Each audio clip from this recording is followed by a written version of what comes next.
अस्सलामु अलैकुम वरहमतुल्लाहि वबरकातुह। इन्नल हम्दुलिल्लाह नहमदुहु व नस्तईनुहु व नस्तगफिरुहु व नऊज़ु बिल्लाहि मिन शुरूरि अनफुसिना व मिन सय्यिआति अमालिना। मैं यहदिहिल्लाहु फला मुदिल्ल लहु व मन युद्लिल फला हादिय लहु व अशहदु अन ला इलाहा इल्लल्लाहु वहदहु ला शरीका लहु व अशहदु अन्न मुहम्मदन अब्दुहु व रसूलुहु सल्लल्लाहु तआला अलैहि व अला आलिहि व सहबिहि व सल्लम तस्लीमन कसीरा। अम्मा बाद फ़क़द क़ाल इमामुल बुख़ारी रहमहुल्लाहु तआला बाबु सौम शाबान क़ाल हद्दसना अब्दुल्लाह इब्न यूसुफ़ क़ाल अख़बरना मालिकुन अन अबी नज़र अन अबी सलमत अन आयशा रज़ियल्लाहु अन्हा क़ालत कान रसूलुल्लाह सल्लल्लाहु अलैहि वसल्लम यसूम हत्ता नक़ूल ला युफ़्तिर। कान रसूलुल्लाह सल्लल्लाहु अलैहि वसल्लम यसूम हत्ता नक़ूल ला युफ़्तिर व युफ़्तिर हत्ता नक़ूल ला यसूम। अमर आयतुन नबी सल्लल्लाहु अलैहि वसल्लम इस्तकमला सियाम शहरिन इल्ला रमज़ान अमर आयतुहु अक्सर सियामन मिन्हु फी शाबान। মহান আল্লাহর সমস্ত প্রশংসা, সালাত এবং সালাম নাজিল হোক প্রিয় রাসূল সাল্লাল্লাহু আলাইহি ওয়াসাল্লামের উপর। আজ জুমাবার 8ই শাবান 1443 হিজরি মোতাবেক 11 মার্চ 2022 আমাদের ধারাবাহিক আলোচনা সহিহুল বুখারীর সিয়াম বা সওম বা রোজার পর্ব নম্বর 10। আজকে প্রথম যে অধ্যায়টি আসছে তা হচ্ছে শাবানের সিয়াম সম্পর্কে, রোজা সম্পর্কে। বর্তমান সময়ের সাথে আজকের অধ্যায়ের মিল আছে, যদিও গত বৃহস্পতিবার আগের বৃহস্পতিবার শাবানের সিয়াম রোজা সম্পর্কে বিষয়ভিত্তিক আলোচনা হয়েছে।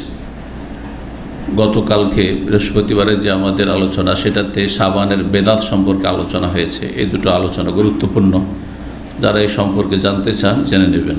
যেটা আমাদের করণীয় শাবানের শুধুমাত্র অতিরিক্ত করণীয় সেটা হচ্ছে নফল সুন্নত বেশি বেশি সিয়াম পালন করা, রোজা রাখা। এর বেশি যা কিছু লোকেরা করে থাকে সবগুলি বেদাত। বিশেষভাবে যদি শাবানের সাথে সম্পর্কিত কোনো কিছু করে বা কোনো কিছু বিশ্বাস রাখে সে সবগুলি হচ্ছে বেদাত। বেদাত থেকে বেঁচে থাকা ফরজ, বেদাত করা হারাম। বেদাতি কর্মকাণ্ড কাবিরা গুনাহ, কাবিরা গুনাহ। ছোটো মনে করবেন না যে সওয়াবের আশাই করছি, এমন কোন দোষের কথা করলো, কাবিরা গুনাহ। যেমন চুরি, ডাকাতি, বেঈমানি, আত্মসাৎ হারাম, কাবিরা গুনাহ। ঠিক তেমনি বেদাত করা, শবে বরাত করা, হালুয়া রুটি করা, আর এসব যতগুলি কাজ আছে সবগুলি হচ্ছে হারাম, কাবিরা গুনাহ। আল্লাহ যেন বেঁচে থাকার তৌফিক দান করেন। তো ইমাম বুখারী রাহিমাহুল্লাহ বলছেন 52 নম্বর অধ্যায় বাবু সওমে শাবান। এই অধ্যায় হচ্ছে শাবান মাসের রোজা বা সওম সম্পর্কে। হাদিস নম্বর 1969। ইমাম বুখারী রাহিমাহুল্লাহর উস্তাদ আব্দুল্লাহ বিন ইউসুফ রাহিমাহুল্লাহ মুহাদ্দিস, তার উস্তাদ হচ্ছেন ইমাম মালিক। প্রখ্যাত যে 4 মাযহাবের ইমাম, তার অন্যতম ইমাম, মদিনার ইমাম, ইমাম মালিক বিন আনাস রাহিমাহুল্লাহ। তার ইমাম মালিক হচ্ছেন ইমাম বুখারীর ওস্তাদের ওস্তাদ, ওস্তাদের ওস্তাদ। জি। আন আবি নযর আন আবি সালামা আন আয়েশা রাদিয়াল্লাহু তাআলা আনহা থেকে বর্ণিত কালাত, তিনি বলছেন, মা আয়েশা রাদিয়াল্লাহু আনহা, কানা রাসূলুল্লাহ সাল্লাল্লাহু আলাইহি ওয়াসাল্লাম ইয়াসুমু। রাসূলুল্লাহ সাল্লাল্লাহু আলাইহি ওয়াসাল্লাম রোজা রাখতেন, সুন্নাত নফল রোজা রাখতেন, রেখেই যেতেন, দিনের পর দিন রেখেই যাচ্ছেন। হাত্তা নাকুল, এমনকি আমরা বলতাম তার এই একটানা অবিরাম রোজা রাখা দেখি চলেই যাচ্ছে, দিনের পর দিন রোজা রাখছেন।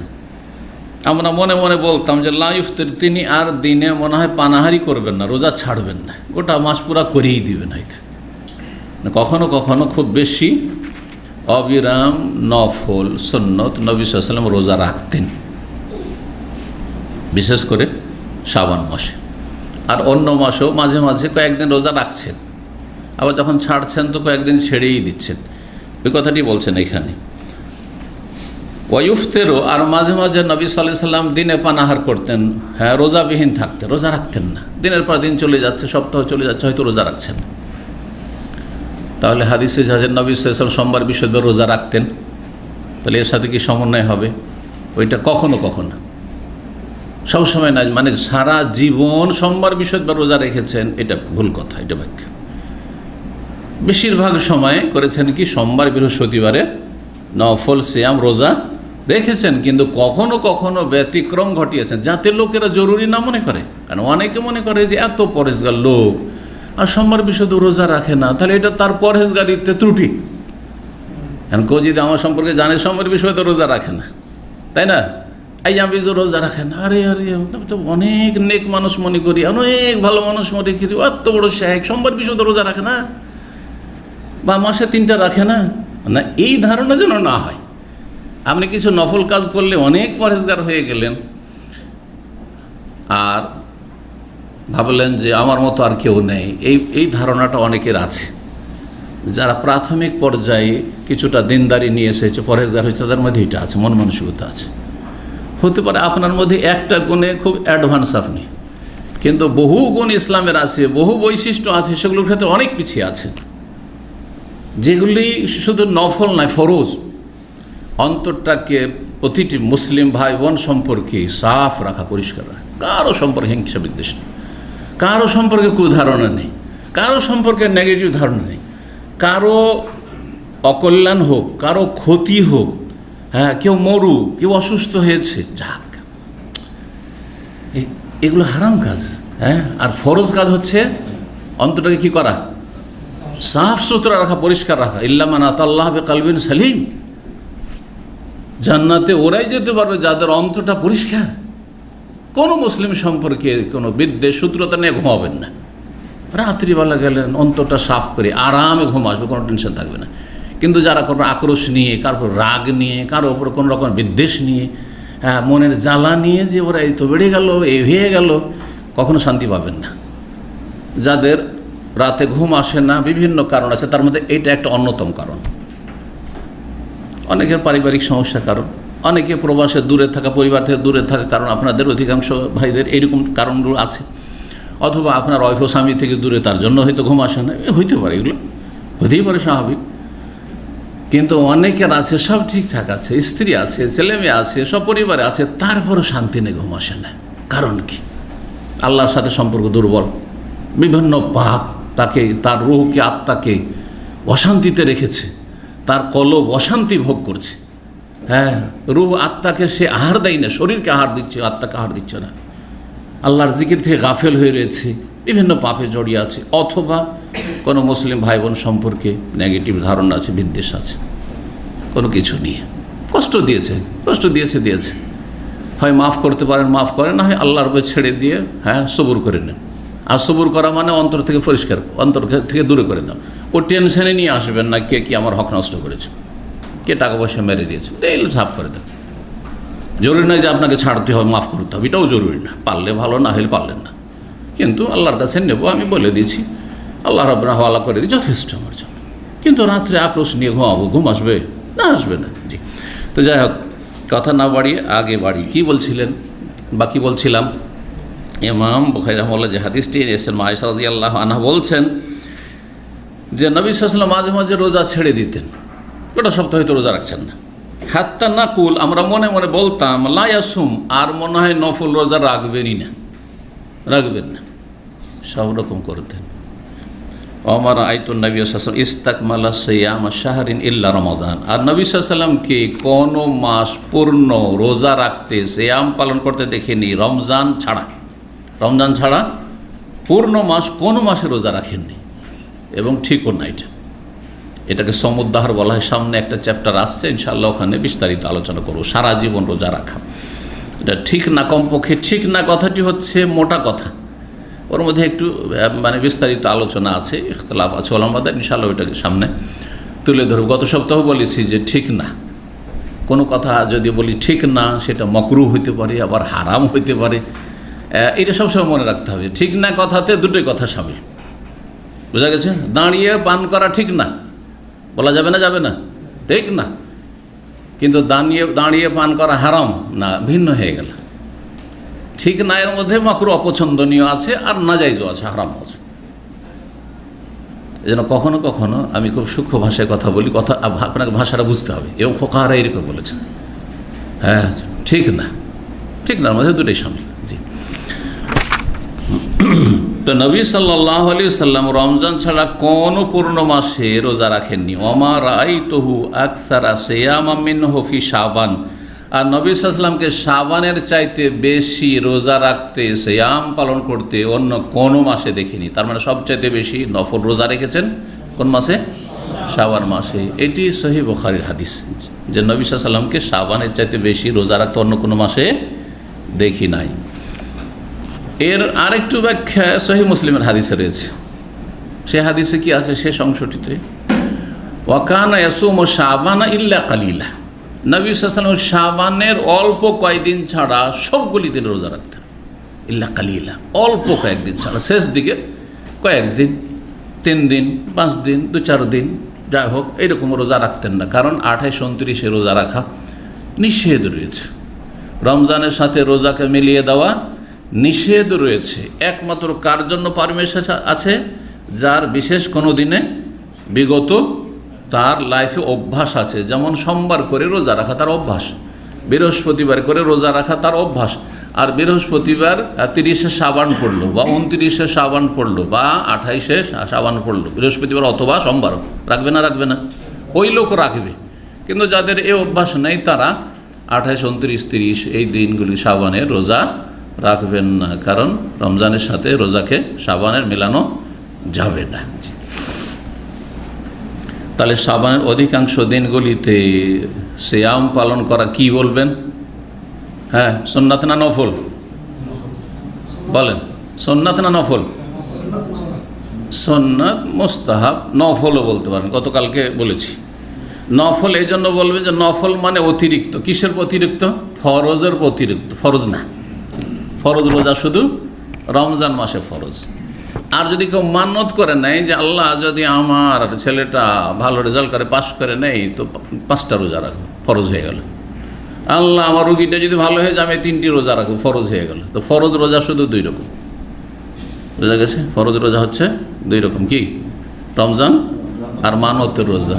আর একটা রোজা আছে, সেটা হচ্ছে কাফারা রোজা। কাফারা আদায় করা ফরজ, যেহেতু কাফারা আদায় করা। আর কোনো কোনো কাফারাতে রোজা, যেমন কসমের কাফারায়, কিন্তু প্রথম খানের নয়।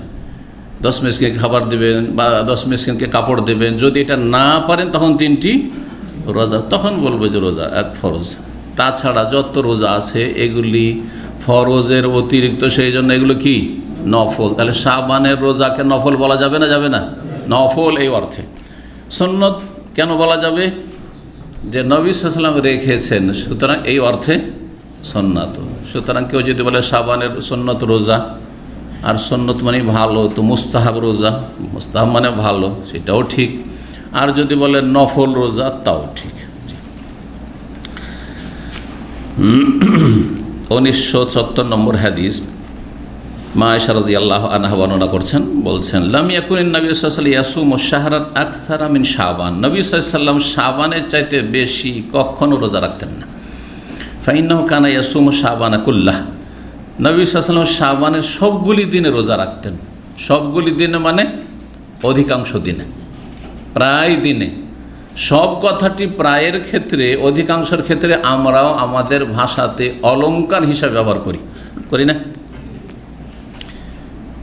যারা দীর্ঘদিন ধরে প্রবাসে আছেন, দেশে গেলে কি বলে? সারা জীবনটা প্রবাসে কাটিয়ে দিলেন। সারা জীবন কাটিয়েছেন, 30 বছর বয়সে এসেছেন, 20টা বছর এখানে থেকেছেন, হ্যাঁ, আর মাঝে মাঝে ছুটি যাচ্ছেন আবার, তাহলে অধিকাংশ সময় তো দেশে কেটেছে। তারপরে কি বলছেন? সারা জীবনটা বিদেশে কাটিয়ে দিলেন, ঠিক না? তো এরকম বলি। হ্যাঁ, তো এখানে সব শাবানের ইয়াসুম শাবানা কুল্লাহু মানে আকসারাহু, অধিকাংশ দিনে রোজা রাখতেন। ওয়াকানা ইয়াকুলু, এবং নবী সাল্লাল্লাহু এই কথাও বলতেন যে খুজু মিনাল আমালে মা তুতিকুন, তোমরা আমল গ্রহণ করো যতটা তোমাদের ক্ষমতাধীন, তোমাদের জন্য কি তোমাদের সাধ্যে রয়েছে। তোমরা যতটা শক্তি রাখো ততটা আমল গ্রহণ করো। নফল আমলের ক্ষেত্রে যতটা ক্ষমতা আছে ততটাই করেন, ক্ষমতার বাইরে ক্ষমতা দেখাতে যাবেন না। আর যেটা আর একটা ভালো দিক হচ্ছে, আর মুস্তাহাব দিক হচ্ছে যে যেটা নিয়মিত চালিয়ে যেতে পারেন সেটাই করেন। তাই আপনি যদি তাহাজ্জুদ পড়েন অতিরিক্ত, মানে ফরজ ছাড়া, ফরজ তো পড়তে হবে, কিন্তু ধরেন তাহাজ্জুদ, নফল সুন্নত নামাজ, সুন্নতে মুআক্কাদা নবী সাল্লাল্লাহু আলাইহি ওয়াসাল্লাম পড়েছেন এবং অনেক ফজিলত আছে সুন্নাত। তো তাহাজ্জুদের নামাজ পড়েন, যদি 1 ঘন্টা পড়েন বা আধা ঘন্টা 40 মিনিট পড়েন, তো আপনি সারা জীবনটা চালিয়ে যেতে পারবেন। নিয়ম বানিয়ে নিলেন যে আমি ফজরের আজানের 1 ঘন্টা আগে অথবা 40 মিনিট আগে উঠে যাব। এইটা প্রায় লোকের জন্য সম্ভব, অসম্ভব কিছু না, অধিকাংশ মানুষের জন্য সম্ভব। কিন্তু যদি হঠাৎ করে আবেগে শুরু করেন ইবাদত বন্দেগী, যে আমি 3-4 ঘন্টা করে তাহাজ্জুদ পড়ব, 2 দিন 3 দিন চালালেন, আর তারপরে এমন হইলো, কোনো দিন এমনও হইলো যে এমন ঘুম চাপলো তাহাজ্জুদের পরে যে ফজরই ছুটে গেল, সূর্য উঠে গেল। আর কখনো কখনো হচ্ছে যে তাহাজ্জুদ তো 3-4 ঘন্টা পড়লেন, কিন্তু ডিউটিতে গিয়ে আর কাজ করতে পারছেন না, তখন ঠকামি শুরু করলেন, বেতনটাও হালাল হয়েছে না, হবে না, হবে না। এই জন্য নবী সাল্লাল্লাহু আলাইহি ওয়াসাল্লাম বলেছেন যে সব দিকের ব্যালেন্সগুলো ঠিক রাখবে। যতটা আমল চালিয়ে যেতে পারো, শরীরের উপর বেশি কুপ্রভাব পড়বে না, তোমার ফরজ দায়িত্বে কোনো রকমের হবে, গাফিলতি হবে না, অবহেলা হবে না, সবগুলি ঠিক রেখে যে আমলটা করতে পারো সহজসাধ্য সেটা করো। খুযু মিনাল আমালে মা তুতিকুন, তোমরা আমল অতটাই নেও যতটা তোমরা ক্ষমতা রাখো, শক্তি রাখো। তাকাতুন থেকে তুতিকুন। ফাইনাল্লাহ লা ইয়ামাল্লু হাত্তা তামাল্লু, কারণ আল্লাহ রাব্বুল আলামিন শাব্দিক অর্থ করি ক্লান্ত হন না, বিরক্ত হন না, হাত্তা যতক্ষণ তোমরা ক্লান্ত না হবে, পরিশ্রান্ত না হবে। আর তোমরা আমল করতে করতে এমন হয়ে গেল যে বিরক্তি চলে আসলো বা ক্লান্তি চলে, আর পারলে না, অপারগ হয়ে গেলে।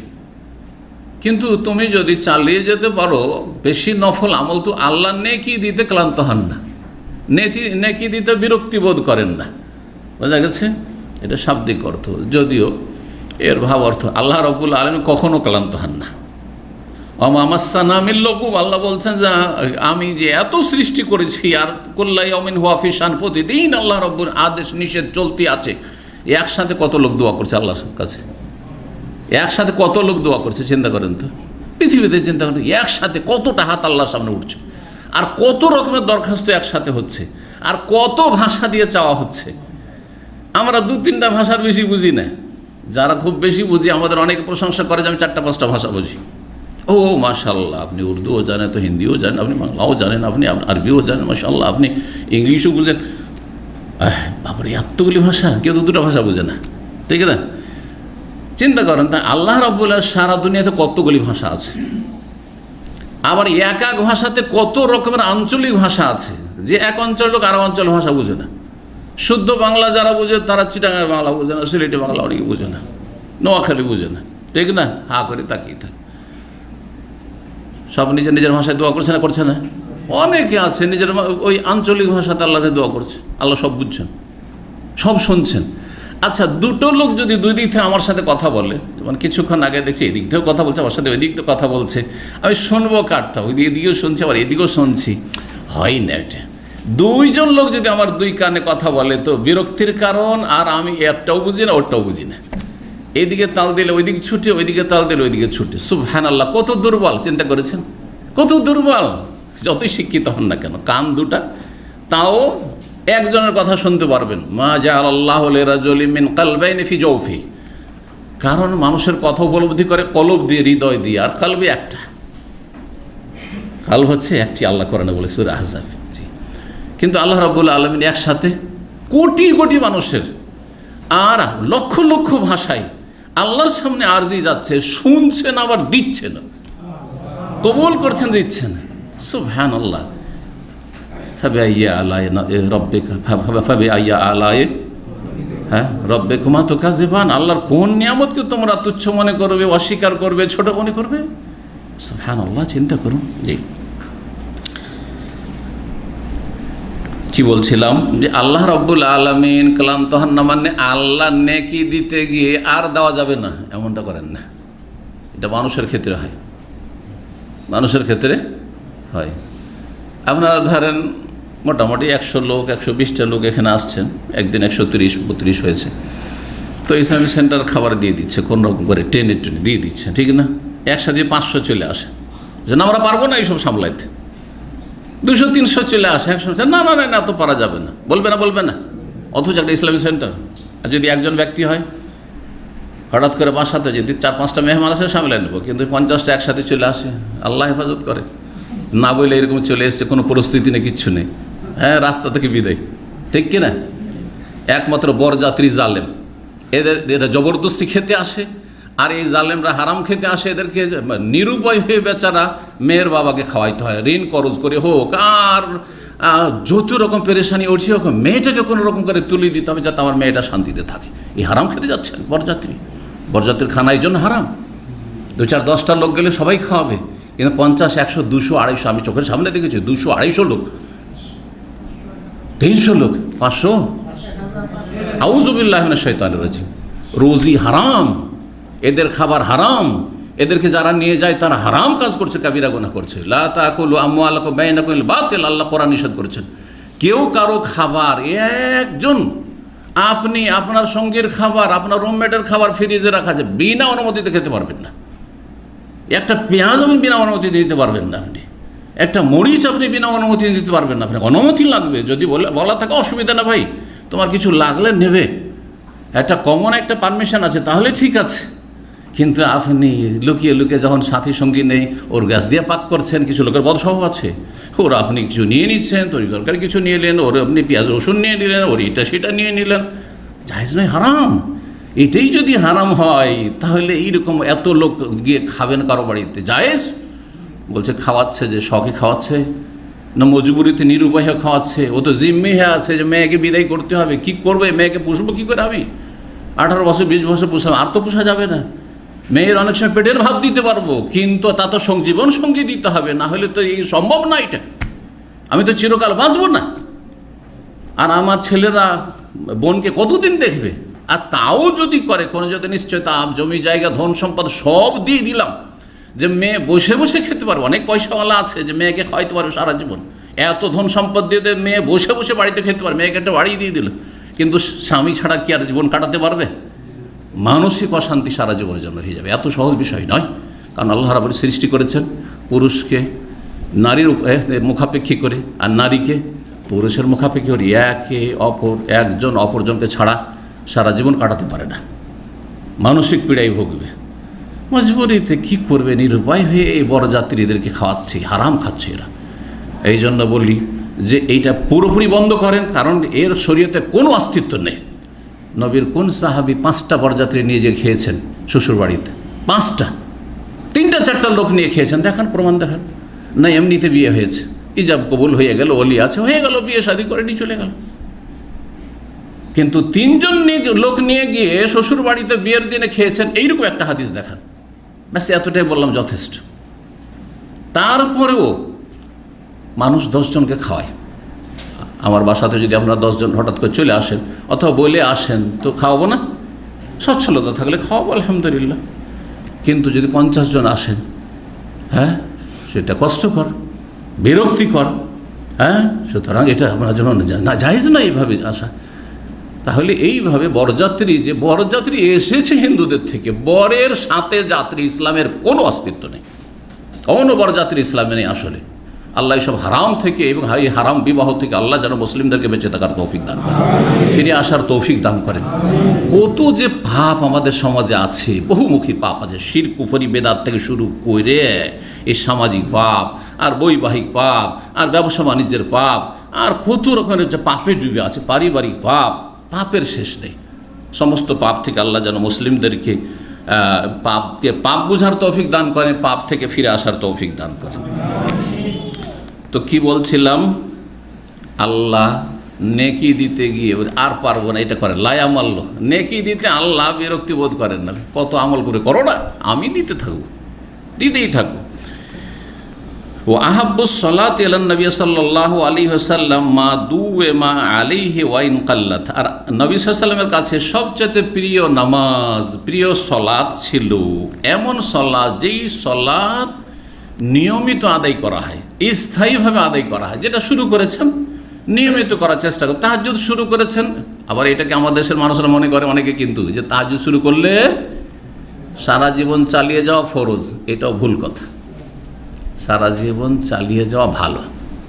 কেউ যদি তাহাজ্জুদ শুরু করে দেয় সারা জীবন চালিয়ে যাওয়া ভালো, কিন্তু কেউ যদি মনে করে যে যখন রাত শীতকালে বড় তখন তাহাজ্জুদটা পড়ব, কিন্তু গ্রীষ্মকালে রাত এত ছোট হয়ে যায়, বিশেষ করে দাম্মামে অনুভব করেছেন কিনা, মক্কা মদিনার তুলনায় দাম্মামে কিন্তু সুবহানাল্লাহ এই রাত যখন ছোট হয়ে আসবে গ্রীষ্মকালে 2:30টার দিকে ফজর হয়ে যাবে, ঘুমাবারই সময় পাওয়া যায় না। যারা 12টা ঘুমে তো ঘুমাবে, অনেকে খাওয়া 12টার পরে দোকানপাট বন্ধ করে খাওয়া দাওয়া করতে করতে ফজর হয়ে যায়, ফজর পরে ঘুমায়।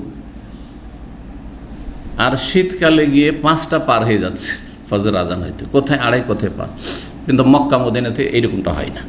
এই জন্য মক্কা মদিনার সাথে আমাদের পার্থক্য অনেক সময় 1 ঘন্টার মতো হয়ে যায়, 1 ঘন্টার বেশি, অনেক সময় 1 ঘন্টা, পাক্কা 1 ঘন্টা পার্থক্য হয়ে যায়।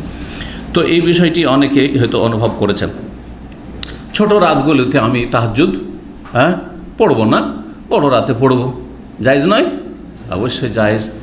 আমি বড় দিনে গরমের দিনে রোজা রাখবো না নফল, কিন্তু আমি শীতকালটায় রোজা রাখবো, ভালো কথা, কোনো অসুবিধা নেই। জি, আমি যখন কষ্টের কাজ করি, এখন ডিউটি নেই, তো বেশি বেশি নফল ইবাদতবন্দি করব, কোনো অসুবিধা নেই। ডিউটি হার্ড ডিউটি চলছে, সুতরাং সেটা আমি কমিয়ে দেবো নফল ইবাদত, কোনো অসুবিধা নেই। কিন্তু উত্তম হচ্ছে যদি কোনো আমল শুরু করেন সেটাকে চালিয়ে যাওয়ার চেষ্টা করা।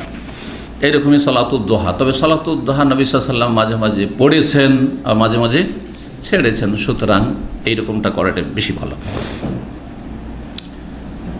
বলছেন যে নবী সাল্লাল্লাহু আলাইহি ওয়াসাল্লাম কাছে প্রিয় নামাজ, প্রিয় সালাত ছিল যেটা স্থায়ী হয়, ওয়াইন কাল্লাত, যদিও তার পরিমাণ কম হয়। ধরেন আপনি 7 রাকাতই তাহাজ্জুদ পড়ছেন, 2, 2, 4 বা 6 পড়লেন, আর 1 রাকাত ভেতর পড়ে নিলেন, কিন্তু সারা জীবন 7 রাকাত করে পড়ছেন।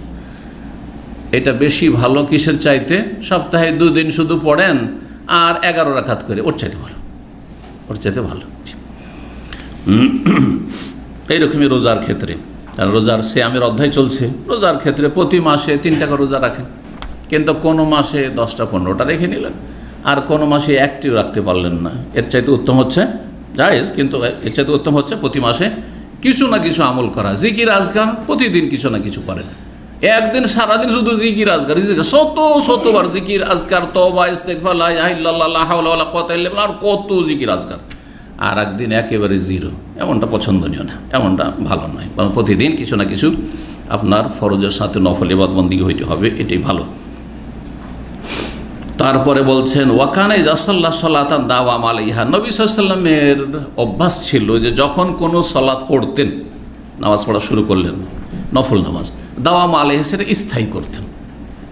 এই জন্য নবী সাল্লাল্লাহু আলাইহি ওয়াসাল্লাম একদিন জোহরের সুন্নাত ছুটে গেছিল, জোহরের সুন্নাত, জোহরের নামাজ পড়া হয়েছে, আর কিছু প্রতিনিধি ইসলাম সম্পর্কে জানার জন্য চলে এসছে, ইসলাম ধর্ম সম্পর্কে জানার জন্য চলে এসে ওদের সাথে কথা বলতে বলতে আসর হয়ে গেছে, আর টাইমই পাননি। তখন আসর পরে নবী সাল্লাল্লাহু আলাইহি ওয়াসাল্লাম ওই জোহরের সুন্নতের কাজা করেছিলেন। এই যে কাজা করলেন একদিন আসর পরে, তখন ওইটা নিয়মিত আসর পরে তিনি কি করতেন, 2 রাকাত যে পড়েছিলেন ওইটা অভ্যাসটা রেখে দিয়েছেন, পড়তেন। জি হ্যাঁ, নবী সাল্লাল্লাহু আলাইহি ওয়াসাল্লাম। যদিও এটি আমাদের জন্য নয়, কারণ আসর পরে এমনি নফল নেই, আসর পরে এমনি নফল নেই, তবে কাজা আছে। জোহরের সুন্নাত ছুটে গেছে, আসর আগে খেয়াল হয়নি, হয়তো বা সময় হয়নি, আসর পরে কাজা করতে পারবেন, কারণগত নামাজ পড়তে পারবেন, কিন্তু বিনা কারণে এমনি এমনি নফল আসর পরে আর ফজর পরে অপছন্দনীয় বা নিষেধ। 53 নম্বর অধ্যায় বলছেন বাবুন, এই অধ্যায় হচ্ছে মায়ুজ কারমিন সৌমিন নবী ওয়া ইফতারিহি, নবী সাল্লাল্লাহু আলাইহি ওয়াসাল্লামের সিয়াম এবং ইফতারের আলোচনা সম্পর্কে। সিয়াম রোজা রাখা আর রোজা ছাড়া সম্পর্কে যা কিছু বর্ণিত হয়েছে, ওই হাদিসগুলি প্রায় আসছে। সাইদ ইবনে জুবাইর প্রখ্যাত তাবি রাহিমাহুল্লাহ, ইবনে আব্বাস রাদিয়াল্লাহু তাআলা আনহু থেকে বর্ণনা করেছেন, কালা মা সামান নবী সাল্লাল্লাহু আলাইহি ওয়াসাল্লাম শাহরান কামিলান কাত্তু গায়রা রমাদান, নবী সাল্লাল্লাহু আলাইহি ওয়াসাল্লাম রমজান ছাড়া কোনো পূর্ণ মাস রোজা রাখেননি। ওয়ায়াসুম হাত্তা ইয়াকুল আল কায়রুল্লাহ ওয়াল্লাহি লা ইফতিরু, নবী সাল্লাল্লাহু আলাইহি ওয়াসাল্লাম রোজা রেখেই যেতেন নফল, এমনকি বলনেওয়ালা বলতো যে আল্লাহর কসম, মনে হয় তিনি আর রোজা ছাড়বেন না, গোটা মাসটাই মনে হয় রোজা রাখবেন, নফল রোজা। ওয়াইফতিরু, মাঝে মাঝে রোজা ছাড়তেন। হাত্তা ইয়াকুল আল কায়েল, বলনেওয়ালা বলতো লা ওয়াল্লাহি, আল্লাহর কসম করে বলছি, লা ইয়াসুম, আর মনে হয় নফল রোজা তিনি রাখবেন না। তো করা যায় ক্ষেত্র বিশেষে, কখনো কখনো নবী সাল্লাল্লাহু আলাইহি ওয়াসাল্লাম জেহাদ, সফর আর বিভিন্ন কাজে ব্যস্ত, অথবা রাখছেন না, কারণ নবী সাল্লাল্লাহু আলাইহি ওয়াসাল্লাম শিখাইতে এসেছেন যাতে মানুষ তার কাছ থেকে শিখে রাখে যে নফলের ক্ষেত্রে কখনো কখনো একটু নফল বেশি করছি, কখনো একটু কম করছি। হ্যাঁ, এটা জায়েজ করার জন্য এরকম করেছেন। 1972 নম্বর হাদিস, আনাস রাদিয়াল্লাহু তাআলা আনহু বর্ণনা করছেন, বলছেন কানা রাসূল ইফতির মিনাশ শাহরি, রাসূলুল্লাহ সাল্লাল্লাহু আলাইহি ওয়াসাল্লাম মাসে রোজাবিহীন থাকতেন। হাত্তা নাজুন, আমরা ধারণা করতাম আল্লাহ ইয়াসুমা মিনহু, এই মাসে মনে হয় রোজা তিনি রাখবেন না, গোটা মাসটা প্রায় শেষ হয়ে যাচ্ছে, রোজা রাখছেন না। ওয়া ইয়াসুম, আর মাঝে মাঝে রোজা যে শুরু করলেন তো রোজা হাত্তা নাজুন, আর আমরা ধারণা করতাম আল্লাহ ইফতিরা মিনহু শাইআন, মনে হয় এই মাসের কোন রোজা ছাড়বেন না, সবগুলি মনে হয় রেখেই নেবেন। বিশেষ করে শাবান এটা করতেন, কারণ শাবান সম্পর্কে আলোচনা চলছে, তারপরে আলোচনা। ওয়ালা নাইম, তারপরে কি বলছেন, ওয়াকান আল্লাহ তাশা ও তারাহু মিনাল লাইল মুসাল্লিয়ান ইল্লা রাআইতাহু, আর নবী সাল্লাল্লাহু আলাইহি ওয়াসাল্লাম এমন ছিলেন যে তুমি যদি তাকে রাত্রে নামাজরত অবস্থায়, সলাতরত অবস্থায় দেখতে চাইতে, ইল্লা রাআইতাহু, তাহলে দেখতে পেতে। কারণ কখনো দেখতে চাইতেন যে নবী সাল্লাল্লাহু আলাইহি ওয়াসাল্লাম কী অবস্থায় আছেন, দেখি গিয়ে যে নামাজ পড়ছেন, মানে তাহাজ্জুদ পড়ছেন, দীর্ঘ সময় ধরে তাহাজ্জুদ পড়ছেন। আবার মাঝে মাঝে মনটা চাইতো নবী সাল্লাল্লাহু আলাইহি ওয়াসাল্লাম ঘুমান কিনা, মনে হয় ঘুমান না নাকি, দেখি তো ঘুমান কিনা, গিয়ে দেখি নবী সাল্লাল্লাহু আলাইহি ওয়াসাল্লাম ঘুমাচ্ছেন। এটা পরিবারের লোকেরা, বাইরের লোকেরা তার গিয়ে দেখবে না, কিন্তু হ্যাঁ পরিবারে যারা আছে তারা এই বিষয়টি জানতে পারতো। আনাস রাদিয়াল্লাহু তাআলা আনহু ছোট ছেলে এবং নবী সাল্লাল্লাহু আলাইহি ওয়াসাল্লামের খাদেম, সুতরাং ঘরের খবরটাও রাখতেন। জি, এই খবরগুলো বলছেন। ওয়ালা নাইমান, আর যদি কেউ ঘুমন্ত অবস্থায় নবী সাল্লাল্লাহু আলাইহি ওয়াসাল্লামকে দেখতে চাইতো, ইল্লা রাআইতাহু, তাহলে সে দেখতে পেত। তার মানে নবী সাল্লাল্লাহু আলাইহি ওয়াসাল্লাম রাত্রে ঘুমাতেনও, আবার তাহাজ্জুদও পড়তেন। এমন নয় যে তাহাজ্জুদ এমন ধরো যে সারা রাত জাগবো, এমনটা করতেন না নবী সাল্লাল্লাহু আলাইহি ওয়াসাল্লাম। রাতে ঘুমাইতেন, আবার শরীরে হক দিতেন, আবার নামাজও পড়তেন। জি, কখনও প্রথম রাতে পড়ে নিতেন, কখনো মাঝরাতে তাহাজ্জুদ পড়তেন, কখনও শেষ রাতে পড়তেন, কিন্তু শেষ জামানায় নবী সাল্লাল্লাহু আলাইহি ওয়াসাল্লামের শেষ বয়সে শেষ রাতেই তাহাজ্জুদটা পড়তেন, আর দীর্ঘ সময় ধরে পড়তেন। নবী সাল্লাল্লাহু আলাইহি ওয়াসাল্লামের তাহাজ্জুদের কোয়ালিটি কয় রকম ছিল, কে বলতে পারে? কয় রকম? 3 রকম। শান্ত, মাশাআল্লাহ, 3 রকম। সূরা মুজাম্মিলে বয়ান করা হয়েছে, তাফসীরগুলো শুনবেন তাহলে। কি বলেছেন আল্লাহ রাব্বুল আলামিন? 1/3 3 ভাগের 1 ভাগ রাতকে ভাগ করে, মাগরিব থেকে ফজরের আজান পর্যন্ত 3 ভাগের ভাগ করেন। 3 ভাগের 1 ভাগ, না হলে অর্ধেক, না হলে 2/3 2/3, 6 ঘন্টা, 4 ঘন্টা, না হলে 3 ঘন্টা কমপক্ষে। এইরকম রাত হিসাবে, রাত বড় হলে বেশি সময়, একটু রাত ছোট হলে একটু কম সময়। 1900 কি বলছেন তারপরে? হ্যাঁ, হুমায়দ বলছেন আন্নাহু সালা আনাসান ফিস সাওম, রোজা সম্পর্কে আনাসকে তিনি জিজ্ঞাসা করেছেন। আনাসের ছাত্র হুমায়দ আত-তাওয়িল। 1973 নম্বর হাদিস, আনাস রাদিয়াল্লাহু তাআলা আনহুকে জিজ্ঞাসা করছেন হুমায়দ আন সিয়ামিন নবী সাল্লাল্লাহু আলাইহি ওয়াসাল্লাম, নবী সাল্লাল্লাহু আলাইহি ওয়াসাল্লাম রোজা সম্পর্কে। ফাকালা মা কুনতু উহিব্বু আন আরাহু মিনাশ শাহরি সায়মান ইল্লা রাআইতুহু, নবী সাল্লাল্লাহু আলাইহি ওয়াসাল্লামকে আমি রোজা অবস্থায় দেখা পছন্দ করতাম, তো দেখতাম যে রোজাতি আছে। ওয়ালা মুফতিরান ইল্লা রাআইতু, আর যখন আমি চাইতাম যে নবী সাল্লাল্লাহু আলাইহি ওয়াসাল্লাম দিনে পানাহার করে কিনা একটু দেখি তো ইল্লা, সেটাও দেখতে পেতাম। মানে সব রকম করতেন, মাঝে মাঝে রোজা ছাড়তেন, মাঝে মাঝে রোজা রাখতেন নফল। ওয়ালা মিনাল লাইলি কায়িমান ইল্লা রাআইতু, আর নবী সাল্লাল্লাহু আলাইহি ওয়াসাল্লামকে রাত্রে তাহাজ্জুদ অবস্থায় দেখতে মনটা চাইতো, তো দেখতে পেতাম যে তাহাজ্জুদ পড়ছেন। ওয়ালা নাইমান, কখনো কখনো ঘুমের অবস্থায় যে নবী সাল্লাল্লাহু আলাইহি ওয়াসাল্লাম ঘুমান কিনা দেখি তো ইল্লা রাআইতু, তাও দেখতে পেতাম। ওয়ালা মাসাস্তু খাজ্জাতান ওয়ালা হারিরাতান আলিয়ানা মিন কাফি রাসূলিল্লাহ সাল্লাল্লাহু আলাইহি ওয়াসাল্লাম, রাসূলুল্লাহ সাল্লাল্লাহু আলাইহি ওয়াসাল্লামের দৈহিক অবয়ব বয়ান করছেন যে নবী সাল্লাল্লাহু আলাইহি ওয়াসাল্লামের শরীর কত নরম ছিল, কত নরম ছিল সাল্লাল্লাহু আলাইহি ওয়াসাল্লাম। বলছেন আমি স্পর্শ করিনি খাজ্জাতান, কোনো পশমের কাপড়, ওয়ালা হারির, কোনো রেশমের কাপড়, আলিয়ান, যেটা বেশি নরম হতে পারে রাসূলুল্লাহ সাল্লাল্লাহু আলাইহি ওয়াসাল্লামের হাতের তলা থেকে। সালাম মুসাফা করলে বোঝা যায় মানুষের হাত পা শরীর নরম না গরম কড়া, এটা কিসে বোঝা যায়? সালাম করলে বোঝা যায়। কারো সাথে সালাম করলে মনে করি মহিলার হাতের চাইতে নরম, বোঝা গেছে, কারণ মহিলাদের হাত তুলনামূলক নরম থাকে। আবার কারো হাতে মুসাফা করলে মনে হয় যে ছাল চামড়া উঠিয়ে নেবে। যারা মেহনত পরিশ্রমে কাজ করে অথবা এমনিতে প্রাকৃতিক হাত পা বা শরীর কি কড়া শরীর, শক্ত শরীর, যাদের শরীর কড়া তাদের শরীর ফেটে যায় একটুতে। আরব দেশে আসার পরে সারা বছর ফেটে থাকে, এমন ফাটা ফেটে থাকে যে রক্ত বেরিয়ে যায় অনেকের। ও ক্রিম ব্যবহার করাতে বাঁচতে পারে শরীরে, কিন্তু যাদের শরীর নরম আরব দেশে কিছু হয় না। আমাকে অনেকে মনে করে যে আমি কত কী ব্যবহার করি, জীবনে কিছু ব্যবহার করিনি, এটা মনে রাখেন। ক্রিম জীবনে পয়সা দিয়ে কিনিনি, এইসব ভোগবিলাস জীবন আমি আনিনি। কথা বুঝতে পেরেছেন? জি। শাবান সপ্তাহে 2 দিন এটা মোটামুটি আবশ্যক, সোমবার আর ধরেন শুক্রবার। আর এমনি হালকা যদি একটু কখনো নিলাম। তেল এক যুগে ব্যবহার করতাম, আমাদের সরষের তেল দিয়ে আমরা, সরষের তেল নিজের ঘানি থেকে, ঘানি বুঝেন কি? হ্যাঁ, তো সেই বলদের ঘানি, হ্যাঁ কলুর বলদ দিয়ে আগে ঘানি ছিল, তারপরে মেশিনের যুগ আসলো, ওগুলো দেখেছি, চড়েছি। আমার নানার সাথে গিয়ে ওই বলদে টানছে, ঘুরছে, আর ওর উপরে চড়ে থেকেছি, ছোট ছেলে 12 বছর এইরকম, আব্দুল মাজিদ ওয়ারচাতি ছোট, একটু খুব মজা লেগেছে। আল্লাহু আকবার। তো তখন ব্যবহার করেছি, একসময় ব্যবহার করেছি, তারপর ছাত্র জীবন থেকে ও তেলও ছেড়েছি। হ্যাঁ, মাঝে মধ্যে কখনো হয়তো কোনো সময়। তো কিন্তু আলহামদুলিল্লাহ তো এটা আল্লাহর উপর সৃষ্টি, এতে কোনো গৌরবের কিছু নাই। কারো শরীর নরম, ওটাও প্রাকৃতিক, কারো শরীর শক্ত। মহিলাদের অধিকাংশ ক্ষেত্রে শরীর নরম থাকে, কিন্তু কোনো মহিলার শরীর পুরুষের চাইতে বেশি একবার হাইনটা কড়া থাকে, বাপরে শক্ত থাকে। জি। তো নবী সাল্লাল্লাহু আলাইহি ওয়াসাল্লামের হাত কেমন ছিল বা শরীর? অত্যন্ত নরম ছিল, রেশমের চাইতে, পশমের চাইতে, পশম না অর্থে পশমের কাপড়, রেশমের কাপড় কত সফট, কত নরম, ওর চাইতে নরম ছিল। ওয়ালা শামেম তো মিসকাতান ওয়ালা আবিরাতান, বলছেন আমি কখনো সঙ্গিনী, সাম্মায়াসম মানে ঘ্রাণ নেওয়া, আমি কখনো ঘ্রাণ নিইনি, মিসকাতান কোনো মিস্ক, মৃগনাভি থেকে যে দামি মূল্যবান সুগন্ধি, ওইটাকে মিস্ক বলা হয়। ওয়ালা আবিরাতান, আর না কোনো আম্বার মাছ একটা আছে, ওই মাছ থেকে মূল্যবান যে পৃথিবীর মধ্যে এই 2 রকম। আর একটি হচ্ছে কাঠ থেকে, যেটা আগর কাঠ, আগর কাঠ, যেটা উদে হিন্দি বলে পরিচিত আরবদের কাছে, আরবরা জ্বালায় যে, এর মধ্যে অনেক দামি দামি কাঠ রয়েছে। এই 3টি সেন্ট বা সুগন্ধি সবচেয়ে দামি পৃথিবীর মধ্যে, আর বাকি সবগুলি আজকাল তো কেমিক্যালের যুগ। বলছেন আমি কখনো ঘ্রাণ নিইনি, মিসকাতান কোনো মিস্কের, মৃগনাভি থেকে তৈরি মূল্যবান আতরের, ওয়ালা আবিরাতান না কোনো আম্বারের, আতিয়া বা যেটা অতি সুগন্ধময় হতে পারে, মিন রায়াহাতে রাসূলুল্লাহ সাল্লাল্লাহু রাসূলুল্লাহের শরীরের ঘ্রাণ চাইতে, এই নবী সাল্লাল্লাহু আলাইহি ওয়াসাল্লামের শরীরে যে ঘ্রাণটা ছিল সেটা কিভাবে ছিল আর কোথা থেকে ছিল, সেটা কি প্রাকৃতিক, ন্যাচারাল?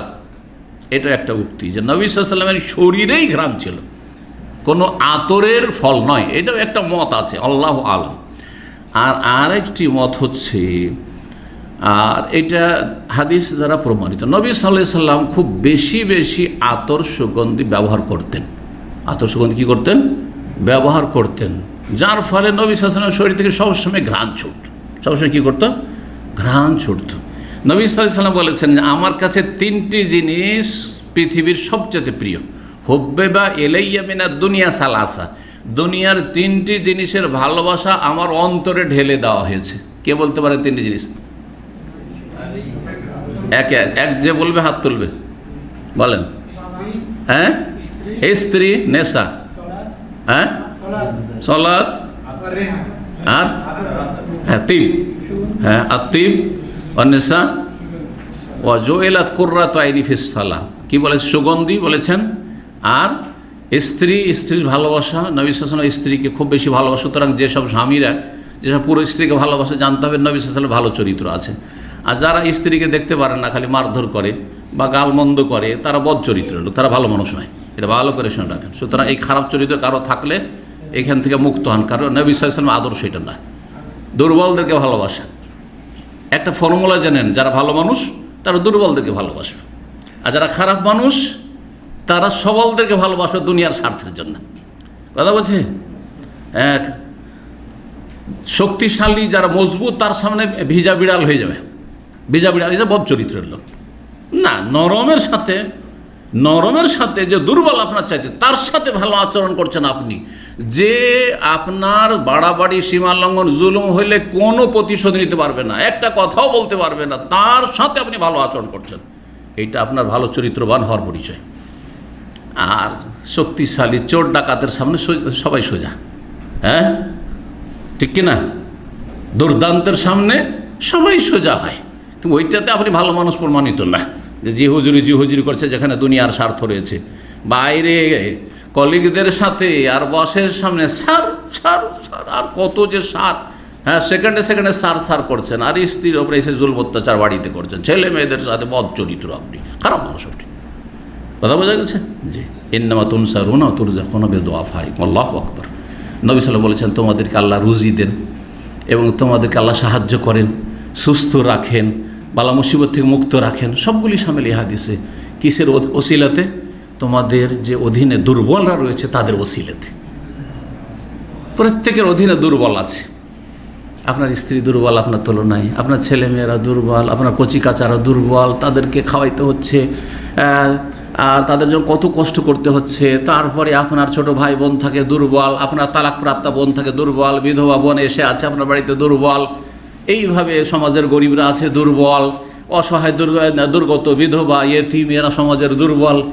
এদেরকে যদি দেখাশোনা করেন, যত বেশি দেখাশোনা করবেন তত বেশি আল্লাহ কী করবেন? রুজি দেবেন আর সাহায্য করবেন। জি। সুতরাং এই ভালো চরিত্র নিয়ে আসার চেষ্টা করবেন, এতে আপনি শান্তিতে থাকবেন। মানুষ দান করলে শান্তিতে থাকে, পরীক্ষা করে দেখবেন। আপনি যত দান করবেন তত মনটাতে শান্তি থাকবে। উফ, আলহামদুলিল্লাহ, আমি কিছু করতে পারলাম, আমি মানুষের উপকার করতে পারলাম, আমি মানুষের পাশে দাঁড়াইতে পারলাম, আলহামদুলিল্লাহ, আমি তো 3 বার খেতে পাচ্ছি, কিন্তু একবারও পাই না, কত কষ্টে আছে, আমি তো সুস্থ আছি, চলাফেরা করছি, চলতে পারে না। এইসব লোকের চিকিৎসার ব্যবস্থা নেই। আমার তো যদি লাখ লাখ টাকা লাগে চিকিৎসার জন্য, তাও ব্যবস্থা হয়ে যাবে আলহামদুলিল্লাহ, কিন্তু অন্যের তো 10টা টাকা নেই। তাহলে এইভাবে চিন্তা করতে হবে, তাহলে আল্লাহ রুজি দেবেন, তাহলে আল্লাহ রাব্বুর সাহায্য করবেন, আল্লাহ তাহলে হেফাজতে রাখবেন। ওতে শান্তিতে, মানসিক শান্তি বড় শান্তি। আসলে পয়সাতে কোনোদিন শান্তি দেয় না। মানসিক শান্তি হচ্ছে বড় শান্তি। মানুষের উপকার করতে পারলে মানসিক শান্তি হয়, যে আমি কিছু করতে পারলাম জীবনে। জি, আল্লাহ যেন তৌফিক দান করেন। তো কি বলছিলাম, নবী সাল্লাল্লাহু আলাইহি ওয়াসাল্লামের উত্তম চরিত্রগুলি বলছিলাম, যে নবী সাল্লাল্লাহু আলাইহি ওয়াসাল্লামের যেমন শারীরিক গঠন অত্যন্ত সুন্দর ছিল, তেমন চারিত্রিক যে বৈশিষ্ট্য, চারিত্রিক যে গুণাবলী, সেগুলিও বড়ই উচ্চ মানের ছিল। ওয়া ইন্নাকা লাআলা খুলুকিন আযীম সাল্লাল্লাহু আলাইহি ওয়াসাল্লাম। 54 নম্বর অধ্যায়, বাবু হাক্কিদ যায়ফি ফিস সাওম। এই অধ্যায় হচ্ছে মেহমান অতিথির হক সম্পর্কে। ফিস সাওম, সিয়ামের ব্যাপার, রোজার ব্যাপারে, মানে নফল রোজা রাখার ক্ষেত্রেও মেহমানের হকের খেয়াল রাখবেন। অর্থাৎ রোজা রাখতে চাইছিলেন, কিন্তু মেহমান আসবে, সোমবারে আপনার অভ্যাস আছে রোজা রাখার, কিন্তু সোমবারে মেহমান, রোজা রাখবেন না। বৃহস্পতিবারে মেহমান আসবে, আর সেই দিন আপনার নফল রোজা রাখা অভ্যাস, রোজা রাখবেন না মেহমানের খাতিরে, কারণ তার সাথে বসে খেতে হবে। মেহমান আসবে আর তাকে খেতে দেবো, আপ্যায়ন করে আর বলবো যে আমি রোজা আছি, আপনি খান, এটা ভালো মানাবে না, বেমানান, এটা ঠিক না। তাকে একটু কষ্ট দেবে। জি, না না না না। অনেকেই দেখেন যে আপনার চাইতে ছোট, আমার চাইতে ছোট, তার সাথে যদি না খান তো মাইন্ড করবে। আমাদের দেশের লোকেরা জনমজুর, যারা গ্রামের জনমজুর থাকে না, ওদের সাথে অধিকাংশ লোক খেতে চায় না। কেন?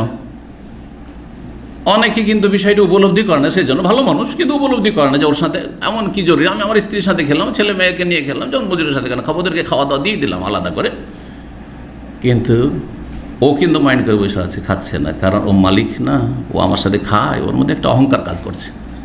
উদাহরণ হবে না? হবে না? কিন্তু যদি আপনি জনমজুরের সাথে বসে খান, ফকির মিসকিন ও দরিদ্র অভাবীকে খাওয়াচ্ছেন, তার সাথে এক দস্তরখানে খান, তো আপনার সম্পর্কে ভালো ধারণা হবে না? হবে না? আপনার অন্তর খুলে দোয়া করবে কি করবে না? অন্তর খুলে দোয়া করবে। একটা থালাতে করে গরিবকে একটা খানা দিয়ে দিলেন, একটা থালাতে করে আপনি ওই জনমজুরকে খাবার দিয়ে দিলেন, আপনার সংসারের কাজ করছে, চাকরকে আলাদা করে, ওর বরং ওর ক্যাটাগরি আলাদা। আমি এমন মহাজনের বাড়ি জানতাম, একসময় শিক্ষকতা করেছি, আর লজিং দেখেছি, 3 রকমের খাবার হইতো। বুড়া বুড়ির মানে ফার্স্ট কোয়ালিটির খাবার, আর তারপরে যে ছেলেরা আছে আর বউরা আছে তাদের জন্য সেকেন্ড কোয়ালিটির খাবার, আর চাকর নকর আছে ওদের জন্য থার্ড কোয়ালিটির খাবার। এতে যতই খাবার দেন আপনার জন্য ভালো দোয়া দেবে না, কারণ ভালো করে জানে যে আমাদেরকে একবারে পচা সড়া খাবারটা দেয়। গরম ভাত হচ্ছে, পন্তা ভাত আছে, পন্তাটা দিবে, ও কিসের দোয়া এদের জন্য? খাবে না, ফেলে দিত, সেই জন্য দিয়েছে, ঠিক কিনা? জি। তো মেহমানের হকের খেয়াল রাখতে হবে নফল রোজার ক্ষেত্রে। 1974 নম্বর হাদিস, আব্দুল্লাহ বিন আমর ইবনে আস রাদিয়াল্লাহু তাআলা আনহুমা থেকে বর্ণিত, কালা দাখালা আলাইয়া রাসূলুল্লাহ, রাসূলুল্লাহ আমার কাছে আসলেন।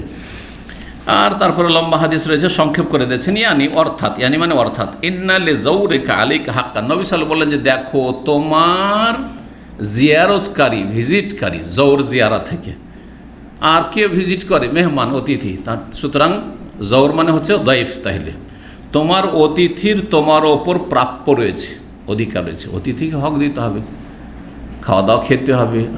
আর যদি জানতেন না হঠাৎ করে মেহমান চলে এসে, তার আগেই খাওয়া দাওয়া হয়েছে, প্রথম কথা মেহমানের জন্য অপেক্ষা করে, আগে থেকে জানা আছে মেহমানের জন্য অপেক্ষা করে একসাথে বসে খাবো।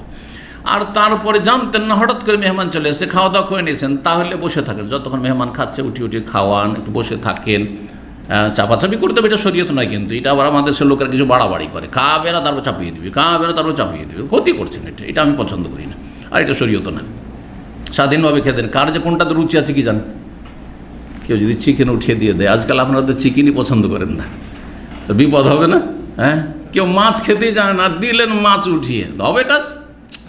সুতরাং স্বাধীনভাবে খেতে দেন। এই তরিকাটা আমাদের বাঙালি তরিকা আবার ভালো না। কেউ মনে করে আরে উঠিয়ে দেবো তো এইটা দিয়ে বেশি এহতেরাম সম্মান আপ্যায়ন হলো না, ভুল কথা। জি, চাপ দিয়ে খাওয়াবেন না, খাওয়ার বিষয়টা নিজের রুচিতে।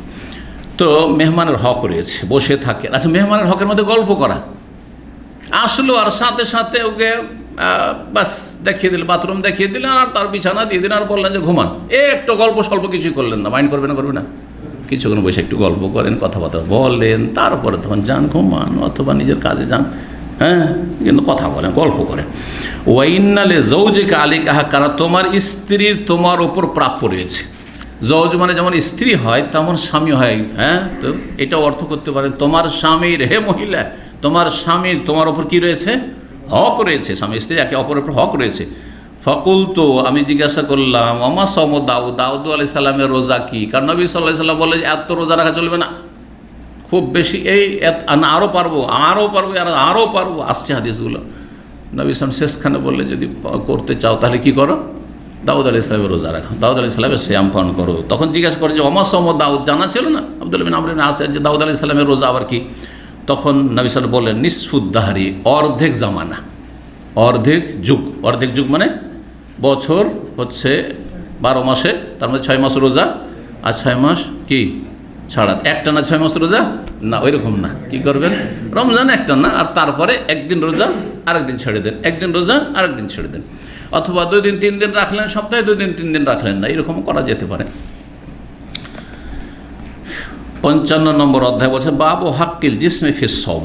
আগেটা আসলে মেহমানের হক নফল রোজার ক্ষেত্রে, এটা আসছে নফল রোজার ক্ষেত্রে দেহের হক, শরীরের হক। শরীরের হক আছে, শরীরকে হক দিতে হবে। এমন নয় যে রোজা রাখতে রাখতে শরীরে 12টা বেজে গেল, এত নফল রোজা রেখেছে যে শরীরের অবস্থাই খারাপ, না, এরকম না। 1975 নম্বর হাদিস, আব্দুল বিন আমর ইবনে আস আল আসিও বলা হয়েছে তাকে, হ্যাঁ, মানে ওই বংশের, আস বিন ওয়াইল সাহামি বংশের, রাদিয়াল্লাহু আনহু কাল আলী রাসূলুল্লাহ সাল্লাল্লাহু আলাইহি ওয়াসাল্লাম, রাসূলুল্লাহকে বললেন ইয়া আব্দুল্লাহ, হে আব্দুল্লাহ, আলাম উখবার, আমাকে কি তোমার সম্পর্কে জানানো হয়নি? আর যে জানানো হয়েছে কথাটি কি সত্য না? আন্নাকা তাসুমুন নাহার, যে তুমি সারা জীবন দিনে রোজা রাখছো, ওয়া তাকুমুল লাইল, সারা রাত তুমি তাহাজ্জুদ পড়ছো। এই খবরটা কিন্তু তোমার সম্পর্কে আমার কাছে পৌঁছেছে, খবরটা কি ঠিক আছে? জিজ্ঞেস করছে রাসূলুল্লাহ সাল্লাল্লাহু আলাইহি ওয়াসাল্লাম। সারাদিন রোজা রাখছো আর সারা রাত তাহাজ্জুদ পড়ছো, এই খবর কিন্তু আমার কাছে এসেছে। ফাকুল, তো আমি বললাম বালা ইয়া রাসূলুল্লাহ, হ্যাঁ আল্লাহ রাসূল, আমি তো এরকম করছি। কালা ফালা তাফাল, এমনটা করিও না, এমনটা করিও না। সোম, রোজা রাখো, ওয়াফতের, মাঝে মাঝে ছাড়ো, অকুম, তাহাজ্জুদ পড়ো, আর নাম, ঘুমাও। ফাইনালি জাসাদিকা আলাইকা হাক্কান, কারণ তোমার শরীরে তোমার উপর হক রয়েছে, প্রাপ্য রয়েছে। ওয়াইনালি আইনাকা আলাইকা হাক্কান, তোমার চোখেরও তোমার উপর কি আছে? হক আছে। চোখটাকে দেখেন, ঘুম যদি নাও আসে, চোখ বন্ধ করে আধা ঘন্টা থাকেন, অনেক রেস্ট হয়ে যায়। এটা অনেকে হয়তো পরীক্ষা করেছেন। মাঝে মাঝে আমাদের হয়তো ধরেন অল্প সময় আছে, আর আসর হয়ে যাবে ধরেন, আর সময় নেই, আবার সন্ধ্যাবেলা লম্বা টাইম ধরে অফিসে থাকতে হবে। ঘুম না আসুক, চোখ বন্ধ করে, কারোর সাথে কথা না, আধা ঘন্টা চোখ বন্ধ করে থাকেন, অনেকটা শরীর আরাম পেয়ে যাবে। চোখ আরাম পেলো, অঙ্গ প্রত্যঙ্গগুলি আরাম পেলো। মোবাইলটাকে দূরে হটিয়ে দিতে হবে, না হলে মোবাইল বড় ফেতনা আজকাল। যখন জায়গায় আছি তো দেখি একটু টিপে টেপে, কার কি আসলো না আসলো একটু দেখি, তো এই ফেতনা। এটা কোরআন থেকেও বাধা সৃষ্টি করছে। কোরআনের পাশে মোবাইল রেখে যারা তেলাওয়াত করেন আমি দেখেছি, যদি একে সরিয়ে দিয়েছে একবারে, দিমাগ থেকে বের করে দিয়েছে, মোবাইল ওকে বন্ধই করে দিয়ে, যেন কোনো রকম কিছু না থাকে, আর না হলে ওকে ঢেকে রেখে। সামনে যদি রাখে আর টেন করে একটু বেজে উঠলো, আর এতে কোরআন তেলাওয়াত চলছে, তো একটু দেখি তো ওই দেখতে গিয়ে আমার কোরআন পড়া ডিস্টার্ব। অনেক সময় শয়তান ভুলিয়েই দিল, জবাবটাও দিয়ে দিই, যখন একটা প্রশ্ন আসলো তো জবাবই দিয়ে দিই, ওটাও নেকির কাজ, তারপরেও মনে করি যে আমার এই নফল ইবাদতটা এই সময় যে লেগেছি আমার ডিস্টার্ব হচ্ছে এতে, কারণ সবসময় এরকম হয়তো বসার সুযোগ হচ্ছে না। যার ফলে যখন কোরআনে কারীম নিয়ে বসবেন তখন সেটাকে আউট করে দেবেন, এই মোবাইলকে স্মার্টফোনকে দূরে সরাই দেবেন বা চোখের আড়াল করে দেবেন।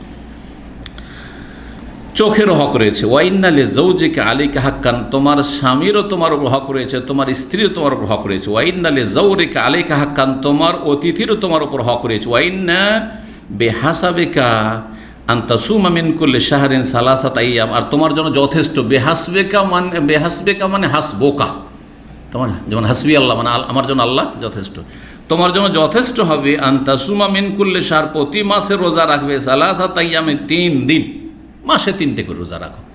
এর আগে বলেছে 3টি রোজা, কিন্তু আমাদের দেশের মানুষের অনেকে যারা রাখে খুব ভুল বুঝে, 3টি মানে 13, 14, 15 হইতে হবে, আর এই মাসে রাখতে পারলাম না, কোন গুনাহগার যে হয়ে গেলাম, না, ভুল কথা। 13, 14 চাঁদের আর 15 যদি রাখতে পারেন তো ভালো কথা, রাখলেন, আর না হইলে যে কোনো দিনে রেখে নেন, যখন গোটা মাসের মধ্যে 3টে রেখে দেন, তাহলে 3 × 10 = 30 গোটা মাসের সওয়াব নেকি পেয়ে গেলেন আপনি। তাই বলছেন ফাইন্নাল্লাকা বিকুল্লি হাসানাতিন আশার আমসালিহা, কারণ প্রত্যেক নেকির বিনিময়ে তোমার 10 গুণ, তাহলে 3টি রাখলে 3 × 10 = 30টি রোজার নেকি পেয়ে গেলি। ফাইজান যালিকা সিয়ামুদ্দাহরি কুল্লিহি, তাহলে প্রতি মাসে 3টি করে যদি রোজা রাখো আর 3 × 10 = 30 গোটা মাসের নেকি পেয়ে গেলে, তাহলে এইভাবে প্রতি মাসে যদি রোজা রাখা যায় 11 মাস ধরে, তাহলে কি হয়ে গেল, গোটা বছরের রোজার তোমার নেকি হয়ে গেল। আর রমজানটা তো পুরা আছে, তো সারা জীবন রোজা রাখার সব পেলে কি পেলে না, এইটাই যথেষ্ট। সর্বনিম্ন নফল রোজা এই মাসে 3টে, এইটাই যথেষ্ট। জি, এতে সব দিকের ব্যালেন্সটা ঠিক থাকবে।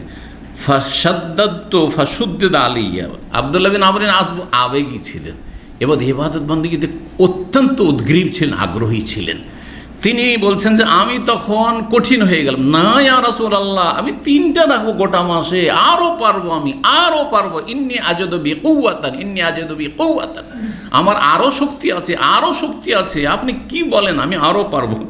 বারবার বলছে, আমি যখন কঠোরতা অবলম্বন করলাম ফাশুদ্দিদ আলাইয়া, তখন আমার জন্য কঠিন করে দেওয়া হইল, মানে পারমিশন, ঠিক আছে তাহলে 3টা করবে না তো 5টা করো, আসছে হাদিস, না হলে 7টা করো, 9টা করো, ঠিক আছে, তারও বেশি তাহলে দাউদ আলাইহিস সালামের করো, হ্যাঁ 15টা তাই হয়ে গেল মাসে।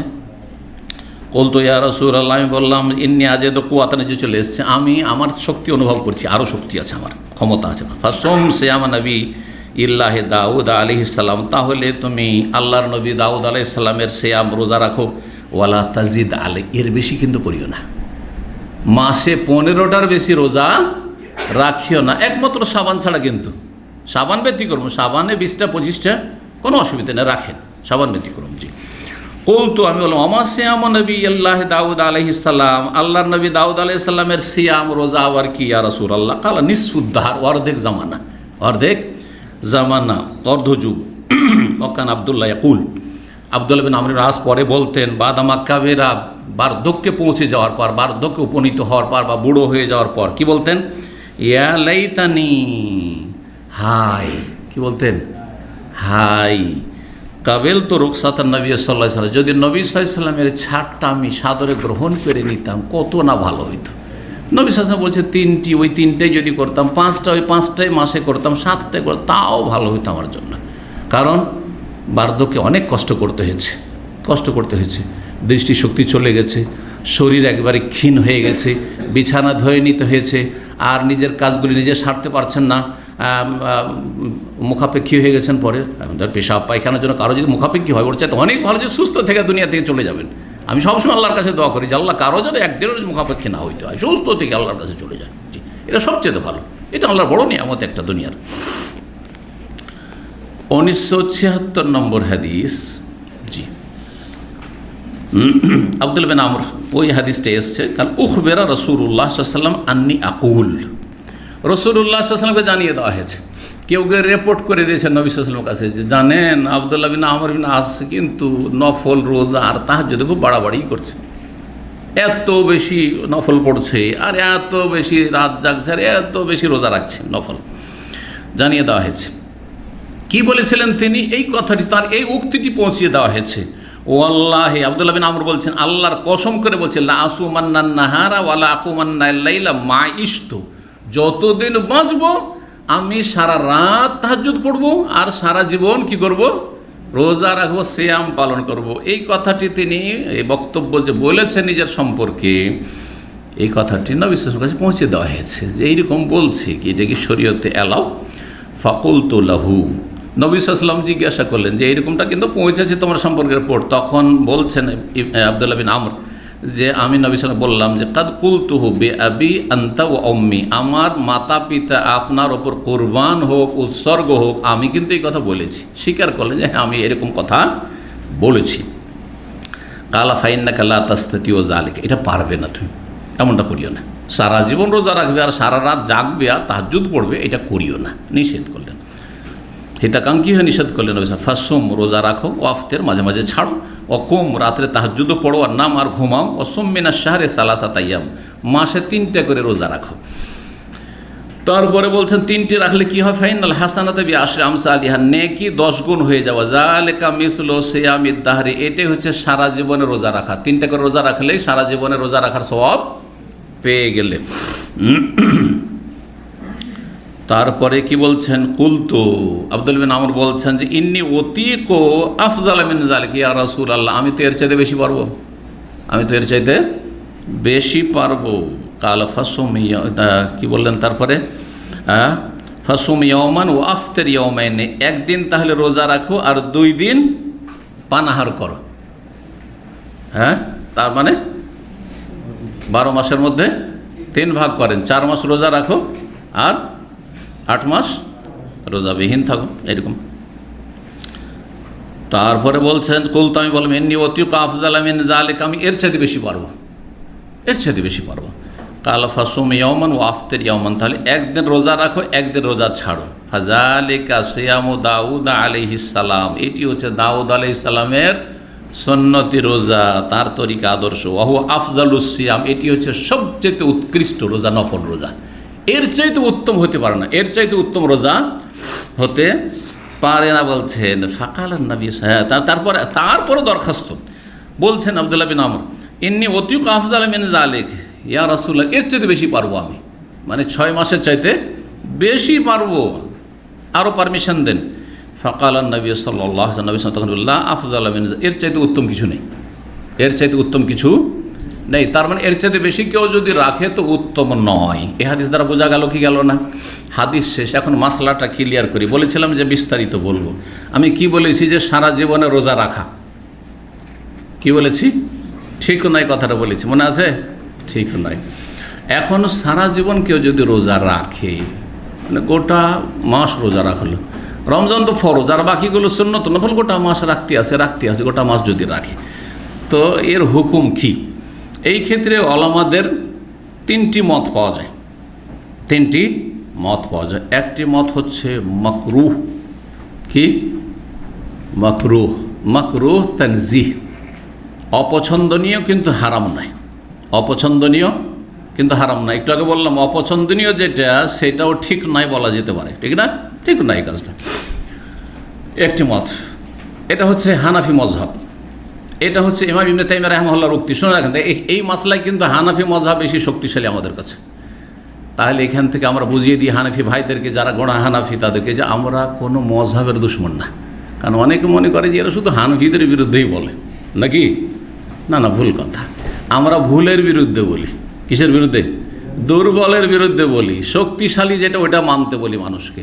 বোঝা গেছে না? এই মাসলা বাস্তব প্রমাণ, মনে রাখেন মাসলাটা।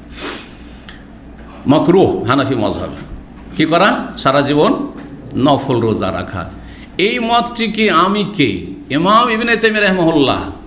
কোনো মানুষের, কোনো ইমামের নামে যদি মজহাব কায়েম করা জায়েজ হতো, তো ইবনে তাইমিয়ার নামে আরেকটা মজহাব কায়েম করা জায়েজ হতো। এত বড় ইমাম ছিলেন। ইমাম আবু হানিফা, শাফি, মালিক, আহমদ চাইতে কোনো ক্ষেত্রে কম না। ভালো করে শুনে রাখেন, এত বড় ইমাম ছিলেন তিনি। মুজাদ্দিদ সংস্কারক রাহিমাহুল্লাহ তাআলা, মুজাহিদ তিনি রাহিমাহুল্লাহ তাআলা। তিনি কার সাথে? হানাফি মজহাবেরটাকে প্রাধান্য দিয়েছেন। সৌদি আরবের লাজনা দায়েমা স্থায়ী যে ফতোয়া কমিটি রয়েছে, এটিকে প্রাধান্য দিয়েছেন। কি দিয়েছেন?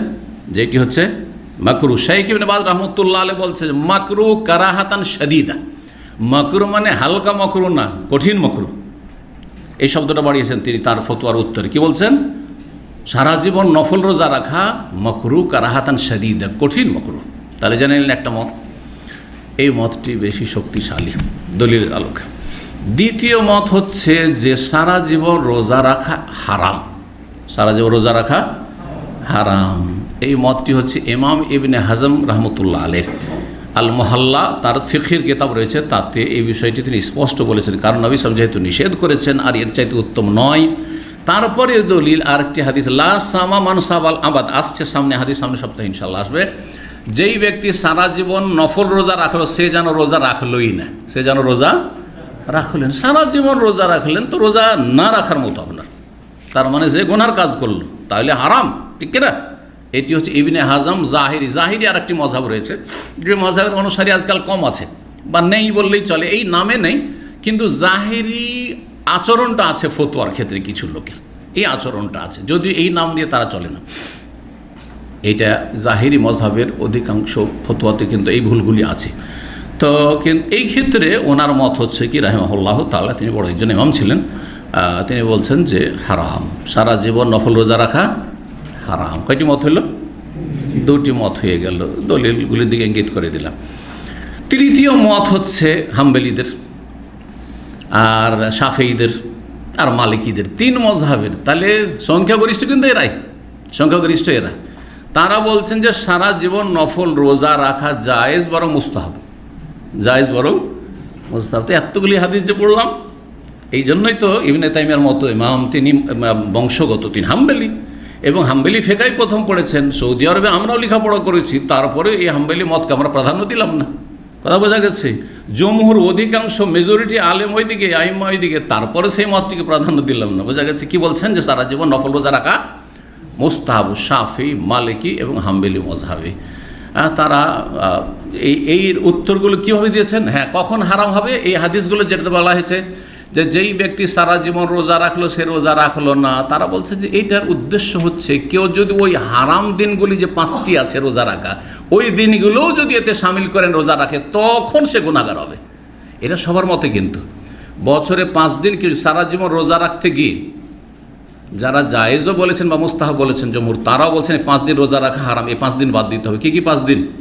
ঈদুল ফিতর, ঈদুল আজহা, দুটো ঈদের দিন, আর ঈদুল আজহার পরে আইয়ামে তাশরিক, গোশত কুরবানি করেছেন, খানদান আর মানুষকে খাওয়ান, সাথে নিয়ে বসে খান।